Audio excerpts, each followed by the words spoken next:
One way to advance in your career is by you joining a management or leadership position. And if you've ever wondered why your manager or boss gets paid more than you, and probably you're even better than the job than them, it's because they occupy a leadership position.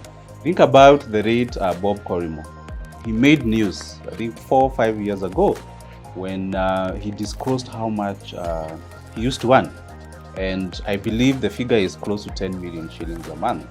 And the difference between Bob Corimo and the customer care person who we call whenever we have a problem is because Bob Corimo was in charge of the over 2,000 staff at Safaricom, as opposed to maybe this customer service person. They don't supervise anyone, they don't have anyone reporting to them. So there are many benefits when you become a leader, when you take a supervisory position. Number one, you are able to grow at a personal level in terms of making impact, in the organization.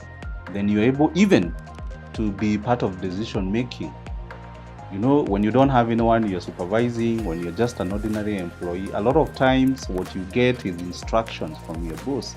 But when you're a leader, then you participate. You're able to sit in the boardroom, you're able to sit where decisions are being made. And that's a very fulfilling experience when it comes to our careers.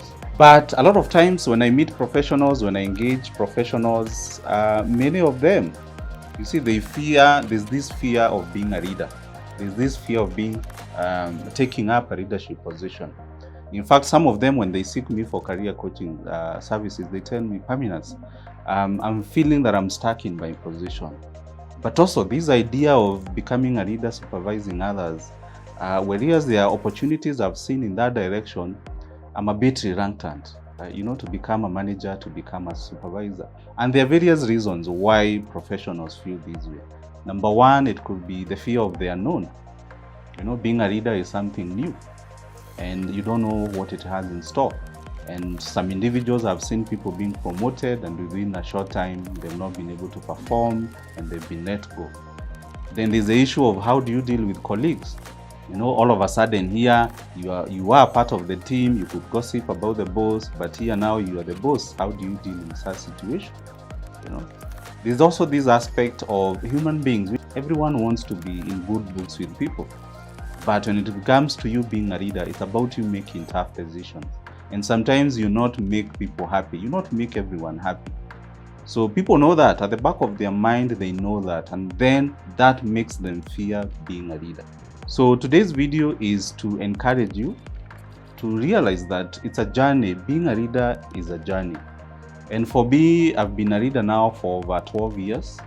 And I've managed a team of over 60 staff, that is direct and indirect reports. And there are some lessons I've learned along the way, in terms of what does it take to be a leader.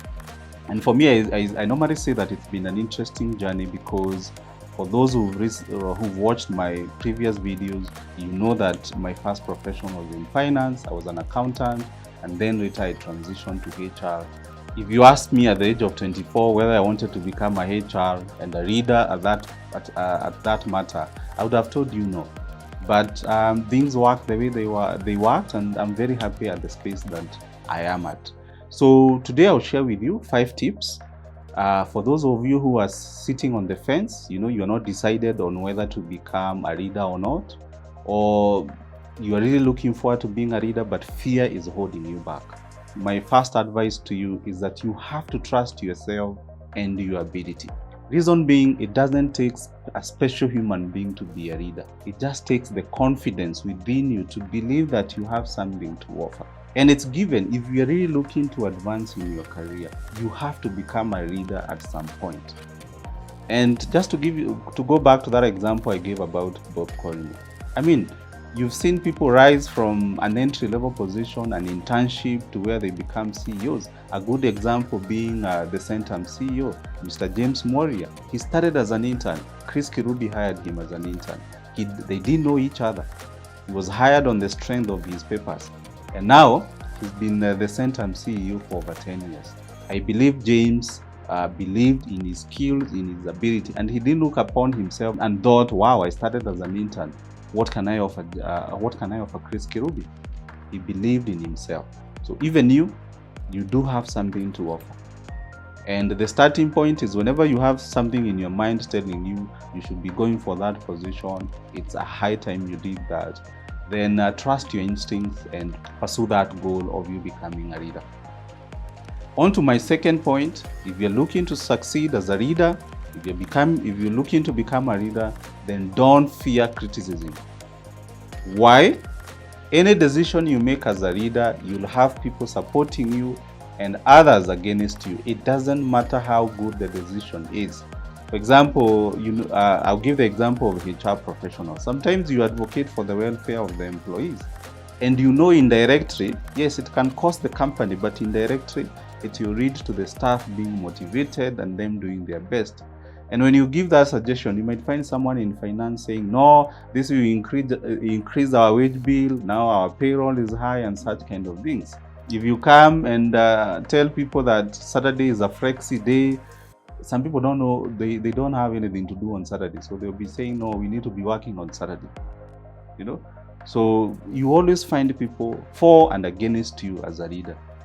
And my advice to you is, so long as you believe in your decision, so long as you've done a bit of research and you believe that is the right decision to go with, then don't fear criticism, because it's part of the human nature. My point number 3 is, don't be afraid to make the right decision. And I guess that is why some of us fear leadership, because leadership, we get to know leaders when they make tough decisions. And I was thinking about this corona bit.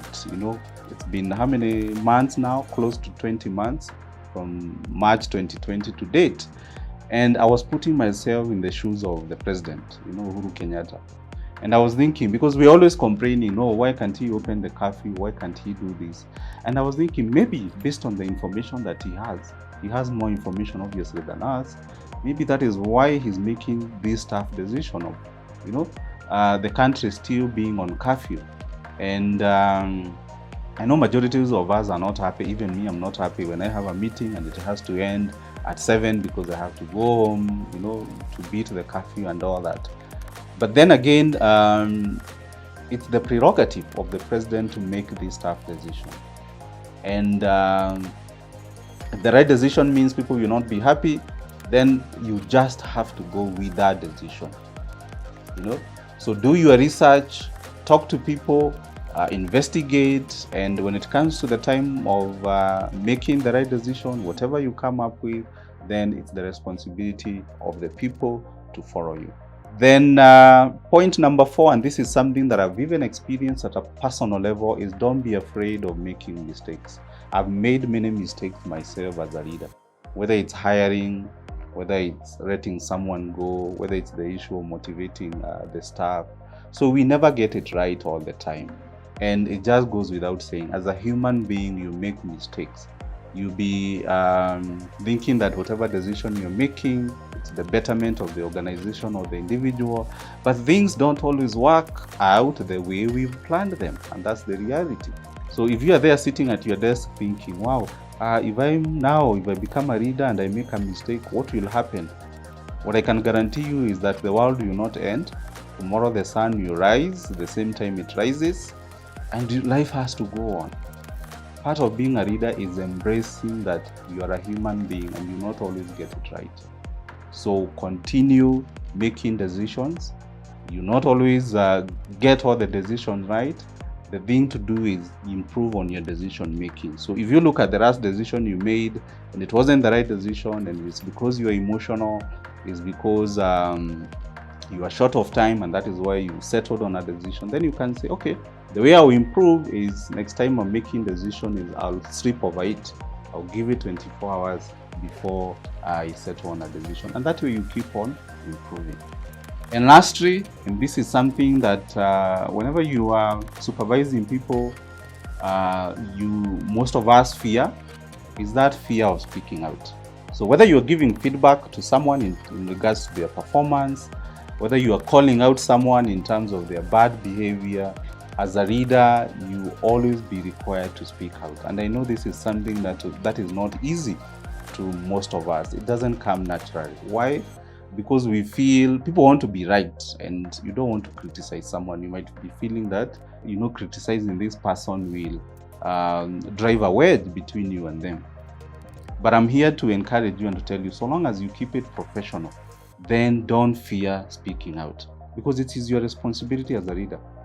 Looking back in my career, there's this boss we didn't get along with. And yet, when I look at my career growth, this is one person who was really instrumental, because the man was very tough on me. But he wasn't being tough on me because he was being malicious. No, it's because the quality of the work he needed was of a certain standard. And I remember when I joined that organization, I was not very keen on the quality of whatever I was offering, whatever, the end result. And within 2-3 months, we weren't seeing eye to eye. But when I got to know now these are his standards and I have to meet these standards in a certain way, then life became easy. And the only way I knew of his standards is because he was very vocal. You couldn't make a mistake and he let it go. Yeah. Well, sometimes you'd shout and become emotional, but such is life. I can't blame him for that. But now when I look back at my age, I see he really played a key role in me being where I am. And so for me, is to encourage you, embrace speaking out. If you are really struggling with confidence, if presenting to people is something that you feel that you can improve on, then I would highly encourage you to talk to us about a public speaking class that we have, where we empower leaders and managers when it comes to their presentation skills. So there you have it. I've taken you through the journey that I went through, from being an ordinary employee to being a leader. And as you can see, there are some lessons to learn along the way. And leadership, it can be a very rewarding experience. So if it's fear that is holding you back, if you're there, you have potential, but what is keeping you from going to that next level is fear, then I'm here to tell you that it's doable. And we do support professionals who are looking to transition to a leadership role. And so I have more details for you about this course that we offer on leadership, how you can be able to develop the leadership skills within you, so that you can be able really to get to the next level in terms of your career and even the value that you are offering in your organization. So thank you very much for watching this video, and check out the link I have below on the course, and look forward to interacting with you.